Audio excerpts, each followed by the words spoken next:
If we had not struck them with the B-2 bombers, the setback would never have happened. And if those B-2 strikes had not gone in, they could have had a nuclear weapon in as little as 2 weeks, maybe a month at most. What we want is simple. No nuclear bomb, no nuclear weapon, not even the slightest path toward one. We also want their missile capability kept under control. And above all, we want peace in the Middle East. But what about this war? That answer may come very soon. At Al Udeid Air Base in Qatar, the largest American air base in the Middle East, full combat readiness is now in effect. U.S. troops from the 82nd Airborne Division's Rapid Deployment Brigade have been flown into the region and are establishing positions near the outer perimeter of the base. For now, they remain in a holding posture, standing by for orders.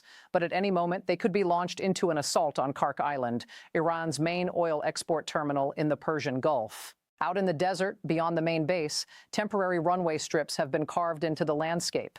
Along the taxiways, fuel trucks sit in position. Helicopters are landing almost non-stop. Troop transports arrive with fresh soldiers, while patrol helicopters continue rotating in and out of counter-drone missions over the surrounding area. The process is relentless. The instant a helicopter touches down, a fuel crew rushes forward, connects the hose, and starts pumping. The turnaround is rapid. Once refueled, the aircraft lifts off again, either heading back toward the carrier to bring in more troops or returning to its patrol pattern, scanning the skies for Iranian drones. Meanwhile, back at Fort Bragg, the next wave of equipment is being loaded. C-17 cargo aircraft are being packed with heavy armor and combat vehicles. M1 Abrams tanks roll slowly up the ramps, one by one, their 70-ton frames barely fitting inside the aircraft. Behind them come recovery vehicles, fuel trucks, HIMARS rocket launcher systems, armored personnel carriers, and additional support vehicles. All of it is being sent across the ocean to Qatar to reinforce the base, secure the airfield, defend ammunition depots, protect command centers, strengthen air defense sites, and support the Marines and paratroopers already pouring into the region. Inside each C-17, every vehicle is locked into place with thick steel chains. Each chain is fastened from the aircraft's tie-down rings to the frame of the vehicle, tightened with turnbuckles, and secured. Multiple chains hold every vehicle in place, front, rear, and both sides. Nothing is allowed to shift during the 14-hour transatlantic flight. Even a small movement in turbulence could damage the aircraft or crush the cargo behind it. Before the ramp closes, loadmasters go over every chain by hand, checking tension, alignment, and security. Once loading is finished, the C-17 crews taxi out, line up on the runway, and take off. The aircraft climb heavily into the sky, engines push to full power, and turn east. 14 hours later, they touch down in Qatar. The ramps lower and unloading begins immediately. The HIMARS launchers are among the first vehicles off. They move directly toward firing positions along the base perimeter and near the coastline, where they can cover possible approaches to the base and, if the order is given, strike targets on Khark Island across the water. The armored vehicles come off next, spreading out to defensive positions around the installation, at the gates, along the fence line, near command compounds, and beside supply depots. Fuel tankers are sent to the desert airstrips, where they will remain on standby to refuel helicopters and transport aircraft as operations continue. The remaining vehicles are distributed among the units already camped outside the base. At the encampment, the soldiers who arrived on earlier flights begin building their temporary living area. Tents are unpacked and raised in long rows across the sand. Stakes are hammered deep to hold against the desert wind. Sleeping bags are rolled out inside. Personal gear is stacked neatly at the foot of each sleeping space. But the camp is not meant to stay a simple bivouac for long. Once the tents are up, the soldiers gather for a fast operational briefing. An officer walks them through the readiness procedures and what happens when the alert sounds, where each unit moves, which vehicles they board, and the exact sequence of actions from the first alarm to full deployment.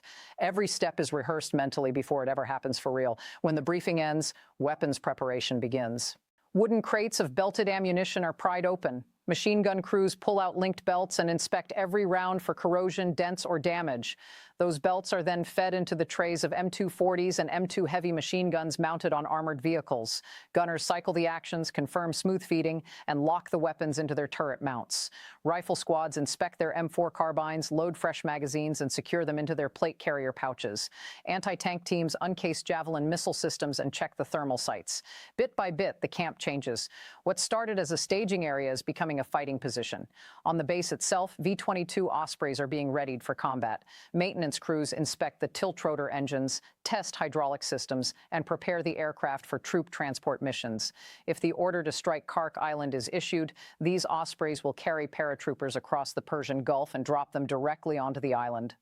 The assault plan is already in place. The troops have been briefed. The aircraft are fueled. Everything is ready. Now they wait for the command. Above Al Udeid and the surrounding desert, the airspace is under constant watch. Helicopters and fighter aircraft fly continuous patrols, scanning for Iranian reconnaissance drones or armed Shahed UAVs that might be launched toward the base or the growing troop concentrations around it. Any drone picked up on radar or spotted visually is targeted and destroyed before it can get close. On the main airfield, fuel crews work without pause to keep the fighter force moving. F-15s, F-16s, and F-35s cycle through refueling points between combat sorties over the Persian Gulf. A fighter lands, taxis in, hooks up to the fuel line, tops off, disconnects, and rolls straight back toward the runway for its next mission. The rhythm never stops. Day and night, the cycle continues. At the same time, Marine helicopters, MH-60 Seahawks and CH-53E Super Stallions maintain a constant shuttle between offshore carriers and the base in Qatar. Every flight brings in more Marines carrying full combat loads and personal weapons. The helicopters land, the Marines step out and move directly toward the camp.